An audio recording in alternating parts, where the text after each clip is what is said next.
चलो आज पढ़ते हैं फिर सिग्निफिकेंट फिगर के बारे में। सिग्निफिकेंट फिगर होते क्या हैं? ये होते हैं डिजिट, कोई भी एक्सप्रेशन को हम एक्सप्रेस करने के काम आते हैं ये। और क्यों आते हैं? क्योंकि जैसे सिंबल है मेरे पास, जैसे 2.303, तो इसके अंदर कितने डिजिट हैं, सिग्निफिकेंट फिगर कितने हैं, वो 4 हैं।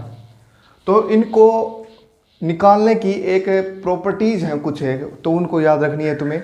तो ये प्रॉपर्टीज़ काम आएंगी इनके सिग्निफिकेंट फिगर बताने में। कोई भी जैसे एक्सपेरिमेंट जब हम करते हैं तो उसको प्रॉपर वे से एक्सप्लेन, प्रॉपर वे से लिखने के लिए सिग्निफिकेंट फिगर यूज किए जाते हैं, कितने डिजिट तक हम इसको यूज कर सकते हैं। तो इसकी कुछ प्रॉपर्टीज हैं वो लिख लेते हैं हम, क्या है। देखो पहली प्रॉपर्टी लिखो, all non zero integer are significant figures, are significant figures. All non zero integer, negative sign तो आएगा नहीं कभी। ओनली जो भी इंटीजर है हमारे पास नॉन जीरो, वो तो सिग्निफिकेंट है ही है। जीरो भी होंगे लेकिन कब कब होंगे वो मैं बताऊंगा आपको। जैसे ये है 1 3 4, तो इसमें कितने हैं? 3 सिग्निफिकेंट फिगर है। 1 3 4 3 सिग्निफिकेंट फिगर है, इसके अंदर 3 डिजिट हैं, 3 इंटीजर हैं, 1 3 4। नेक्स्ट प्रॉपर्टी लिखो, all zero in between 2 integers, integers are significant. 2 integer के बीच में जितने भी जीरो होंगे ना वो सिग्निफिकेंट होंगे। अब जैसे ये लिखता हूं मैं 2 0 0 2, तो इसमें कितने होंगे? टोटल 4 सिग्निफिकेंट फिगर होंगे। जितने भी जीरो आ रहे हैं ना इंटीजर्स के बीच में, तो वो भी माने जाएंगे, वो सिग्निफिकेंट फिगर होंगे। टोटल होंगे इसके अंदर 4। ये तो इंटीजर थे ही, और जो जीरो आ रहे हैं बीच में वो भी होंगे, 4 सिग्निफिकेंट फिगर होंगे। Trailing zero are not significant.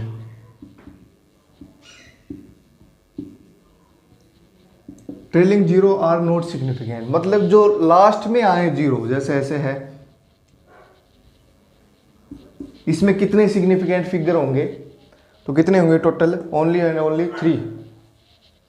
3 significant figure होंगे इसके अंदर। जो ट्रेलिंग जीरो है, ट्रेलिंग या फिर लिखो टर्मिनल, जो लास्ट में जीरो आ रहे हैं ना वो सिग्निफिकेंट नहीं होंगे। अगर यही जीरो एक फ्रैक्शन पार्ट के अंदर आ रहे हैं, trailing zero after the decimal point,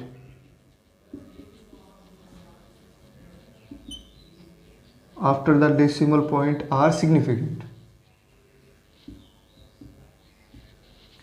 जैसे यही है 2.00200, तो इसके अंदर डेसिमल पॉइंट के बाद जो भी जीरो आ रहे हैं ना लास्ट में, लास्ट की बात हो रही है, ट्रेलिंग जीरो लास्ट में, तो वो सिग्निफिकेंट माने जाएंगे।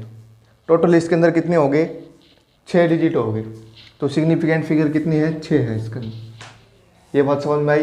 जो सिंपल नंबर है उसके अंदर लास्ट में जीरो आ रहे हैं वो नहीं मान जाएंगे। मतलब पॉइंट के बाद जब भी जीरो आए तो इसको मतलब वो सिग्निफिकेंट फिगर हैं। अगर इधर जो है कोई भी इंटीजर है तो, अभी मैं बताऊंगा कि अगर इधर इंटीजर नहीं है तो क्या होगा। If A number is less than 1, next इसमें प्रॉपर्टी लिखो, if A number is less than 1,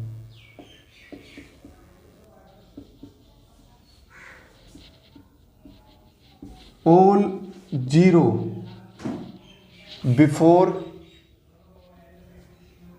or a non-zero integer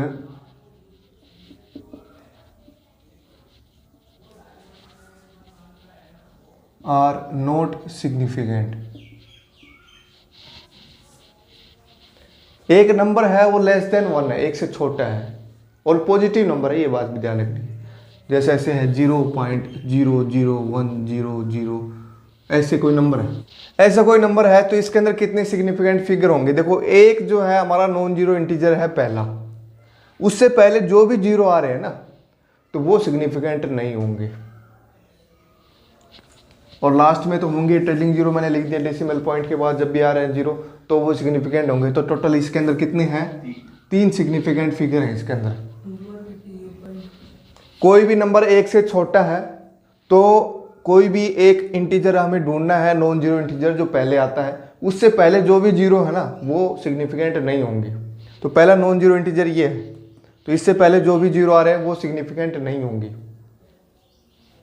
अब एक पॉइंट और है, अगर पावर के अंदर गिवन है कोई भी एक नंबर, जैसे ऐसे है 2.5 इंटू 10⁻⁴ कुछ भी जैसे ले लो 5, तो इसके अंदर कितने सिग्निफिकेंट फिगर होंगे? इसके अंदर ये नहीं देखना है, पावर जो भी हो हमें नहीं देखना है, हमें सिर्फ देखना है ये। तो कितने हैं इसके अंदर? 2 है।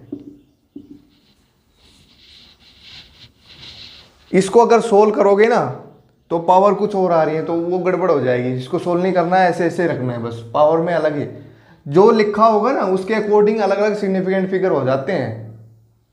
जैसे ये हो 1 0 2 0 3, ऐसे कोई नंबर हो, एक जीरो और लगा लो, चलो इसके अंदर कितने हैं? 5 है टोटल। अब इसी को मैं ऐसे भी लिख सकता हूँ 1.0203 0 इंटू 10⁻⁴ कितना हो जाएगा? प्लस की 5। इसमें कितने होंगे? इसके अंदर 6 हो जाएंगे ना, तो ये गलत हो गया। इसका मतलब जो एक्सप्रेशन हमें गिवन है ना उसी के अकॉर्डिंग ही लिखना है, अपनी तरफ से कुछ नहीं चेंज करना उसमें। जीरो का फैक्टर अलग ही मैटर कर जाएगा यहाँ पे, कभी जीरो लगा दो भाई, तुम तो कहोगे भाई पॉइंट के बाद यहाँ पे लास्ट में जीरो को कोई मतलब ही नहीं है, लेकिन मतलब होगा यहाँ पे, ये बात ध्यान रखनी है। कोई भी एक्स्ट्रा जीरो ऐड नहीं करना, कोई भी जीरो हटाना नहीं है। जैसे मैं क्वेश्चन देता हूँ अब कुछ तुम्हें, रैंडम क्वेश्चन तुम्हें करने हैं, बताने कितने सिग्निफिकेंट फिगर होंगे। इंपॉर्टेंट क्वेश्चन है, 1 नंबर में तो आता ही आता है, 1 नंबर में ही आते हैं सारे क्वेश्चन। जैसे 0.02030 3.02 इंटू 10⁻⁻3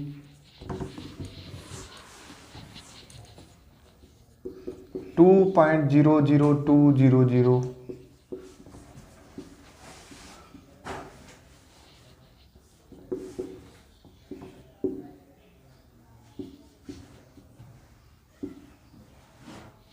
इनके अंदर बताओ कितने कितने सिग्निफिकेंट फिगर हैं। सारे पॉइंट तुम्हें याद होने चाहिए, कौन सा जीरो कब आता है तो क्या होता है। देखो इसमें कितने हैं, ये जो भी जीरो से छोटा, 1 से छोटा नंबर है उसमें ये जीरो नहीं काउंट होंगे। 4 है इसमें टोटल, इसमें कितने हैं? 3। इसको नहीं देखना है हमें, इसके अंदर देखना है जो लास्ट में जीरो है वो भी सिग्निफिकेंट होंगी। कितनी है? तो 5 और 6 है। पॉइंट के बाद जीरो आ रहा है तो सिग्निफिकेंट होंगी। वैसे आ रहा है इसके अंदर, जैसे वैसे आ रहा है तो ये सिग्निफिकेंट नहीं होगा। ये नंबर लेना है 3 और 3 6। इसके अंदर देखना है हमें 5। तो ऐसे ही क्वेश्चन आएंगे। तो नेक्स्ट इसमें पढ़ते हैं अब डायमेंशन फॉर्मूला, जो लास्ट टॉपिक है इस यूनिट का, डायमेंशन फॉर्मूला। अब ये भी क्वेश्चन इंपॉर्टेंट बनता है, पर इसमें जो है फॉर्मूले याद रखने हैं तुम्हें पहले। वो फॉर्मूले अगर याद हैं तुम्हें किसी भी ऑब्जेक्ट के तो तुम ये निकाल सकते हो। देख ये है लिखा है डायमेंशनल फॉर्मूला। एक फॉर्मूला होगा, ये एक फॉर्मूला होगा जो कोई भी स्पेसिफिक क्वांटिटी है उसको रिप्रेजेंट करेगा ये। अब ये फॉर्मूला किस किस टर्म में लिखा जाता है? मेन 3 टर्म है, मास, लेंथ और टाइम। बाकी तो बहुत सारे हैं लेकिन मेन जो है इन्हीं में आ जाएगा, मास, लेंथ और टाइम। मोस्टली चीज़ें इन्हीं के अंदर आ जाती हैं। देखो मास का हम लिखते हैं dimension formula M, capital M। Length या फिर डिस्टेंस है या फिर डिस्प्लेसमेंट है, इन्हीं से भी, इन सब का हम लिखेंगे कैपिटल L से। टाइम का हम लिखेंगे कैपिटल T से।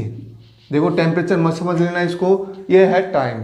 टेम्परेचर वाले को हम लिखते हैं K से, only K। Dimension formula temperature का होता है K। लेकिन मेन ये तीनों चीजें हैं, यही काम आएंगी आपकी। करंट का होता है एम्पियर। वैसे तो जैसे हमें निकालना है चार्ज का डायमेंशन फॉर्मूला निकालो तो क्या होगा? देखो करंट क्या होता है? चार्ज अपॉन में टाइम, है ना, कितना चार्ज फ्लो हो रहा है कितने टाइम में। तो चार्ज क्या होगा? करंट इनटू में टाइम। तो करंट का क्या है? डायमेंशन फॉर्मूला एम्पियर है, और टाइम का क्या होगा? कैपिटल T है। और इनको डायमेंशन फॉर्मूले को ऐसे ब्रैकेट में बंद कर देना है, समझ में आ गया। मास कम लेना है, लेंथ या डिस्टेंस या डिस्प्लेसमेंट जो भी हो उन्हीं सब का क्या लेंगे हम, एल ही लेंगे। डिस्टेंस हो या डिस्प्लेसमेंट हो सभी का एल लेंगे। टाइम का कैपिटल टी, टेम्परेचर का केल्विन के, करंट का ए। बस मेनली तुम्हें ये 3 याद रखने हैं, ये इनका काम नहीं आएगा, इनके डायमेंशन फॉर्मूले कभी पूछे नहीं जाते। अब जैसे हम करते हैं, जैसे बताओ डिस्टेंस का क्या होगा, डिस्टेंस का डायमेंशन फॉर्मूला एल, डिस्प्लेसमेंट का भी यही होगा, है ना। वेलोसिटी का, वेलोसिटी क्या होती है, distance upon time, sorry displacement upon time,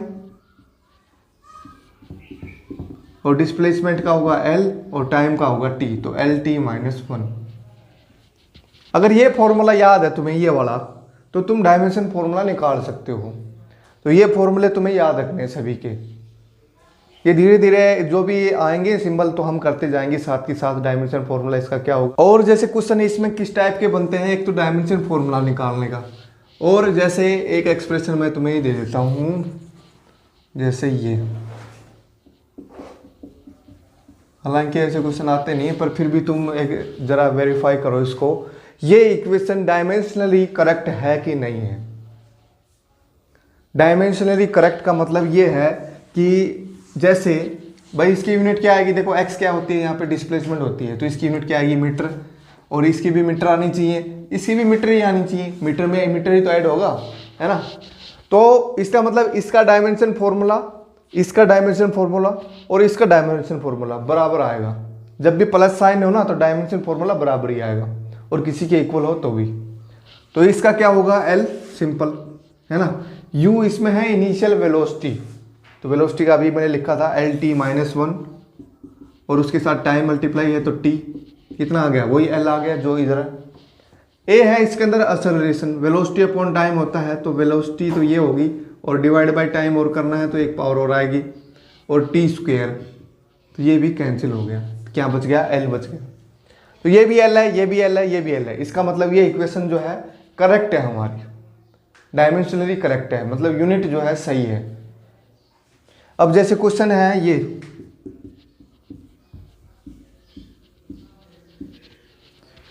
L ये है सिंपल पेंडुलम के लिए, ये है टाइम पीरियड, ये कांस्टेंट है, ये है लेंथ ऑफ द पेंडुलम, और ये है ग्रेविटेशनल एक्सेलरेशन।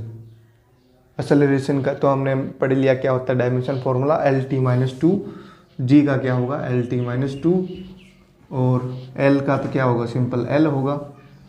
तो इसमें ए और बी की वैल्यू फाइंड आउट करनी है हमें, ये फॉर्मूला जो है तुम्हें निकालना है क्या फॉर्मूला बनेगा।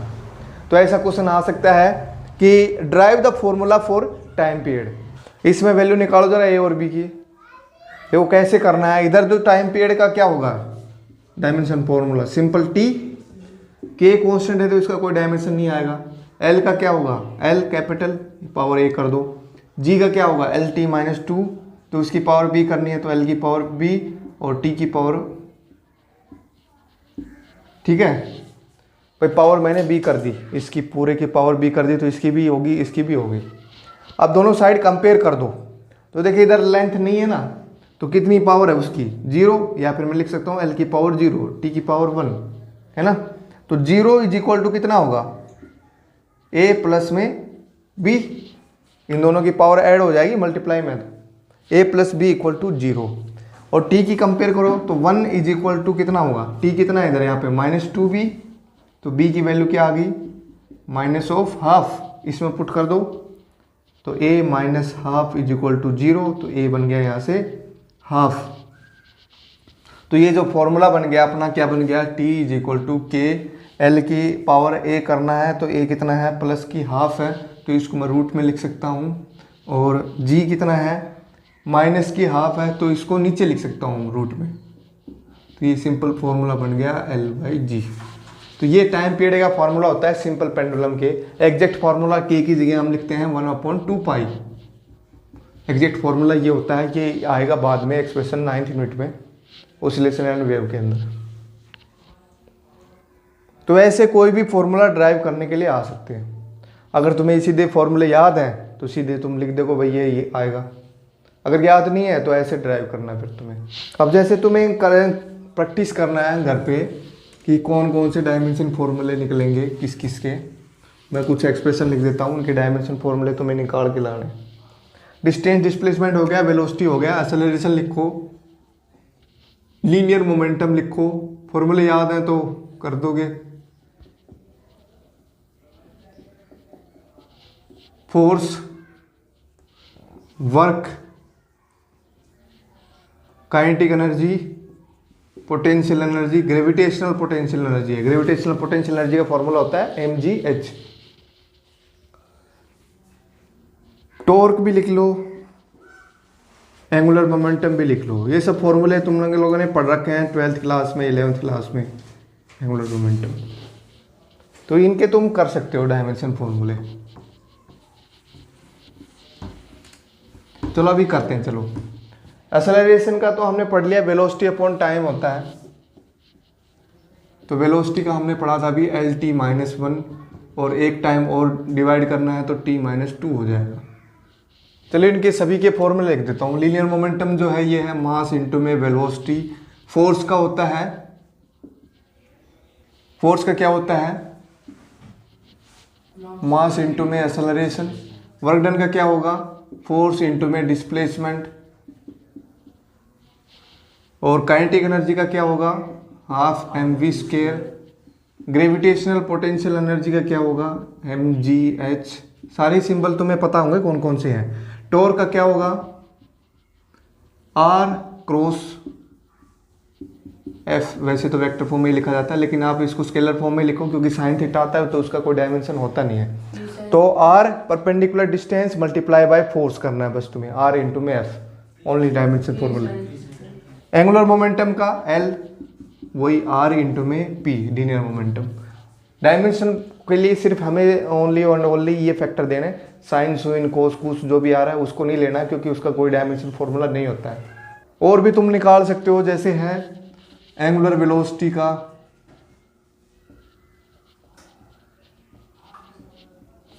और एंगुलर एक्सेलरेशन का। एंगुलर वेलोसिटी और लीनियर वेलोसिटी में ये रिलेशन होती है v = r इंटू में ओमेगा। और ऐसे ही सिमिलरली ऐसे इसमें होता है r इंटू में अल्फा। अल्फा जो है एंगुलर एक्सेलरेशन है और ओमेगा जो है एंगुलर वेलोसिटी है यहाँ पे। तो यहाँ ओमेगा क्या होगा, v अपॉन में r करना है। यहाँ पे अल्फा क्या होगा, a अपॉन में r करना है। r क्या है, वही पोजीशन है, l इसका डायमेंशन लेना है। वेलोसिटी और एक्सेलरेशन का हमने पढ़ लिया ऑलरेडी। तो ये सारे डायमेंशन फॉर्मूले हो सकते हैं अगर फॉर्मूले तुम्हें याद हैं तो। और जैसे जो भी फैक्टर आएगा ना वो हम साथ के साथ कर देंगे। जैसे पावर हो गया, पावर का क्या होगा डायमेंशन फॉर्मूला, वर्क अपॉन में टाइम। और वर्क का हम निकाल लेंगे यहाँ से। देखो वर्क का और जो भी एनर्जी है उन सभी का डायमेंशन फॉर्मूला सेम ही आएगा, क्योंकि वर्क भी एक काइंड ऑफ एनर्जी होती है ना। सबकी यूनिट क्या होती है, जूल ही होती है, ऐसा यूनिट। तो सभी का डायमेंशन फॉर्मूला एक ही आएगा वर्क वाले का, और इसका भी वही आएगा, डायमेंशन फॉर्मूला सेम आएगा इसका भी। तो इन सभी के डायमेंशन फॉर्मूले घर पे ट्राई करने हैं। बाकी जो भी फैक्टर आएगा बीच बीच में तो उसके डायमेंशन फॉर्मूले हम करते रहेंगे, ऐसा यूनिट भी करते रहेंगे साथ के साथ। नेक्स्ट क्लास में ना इनके सभी के क्वेश्चन करेंगे हम।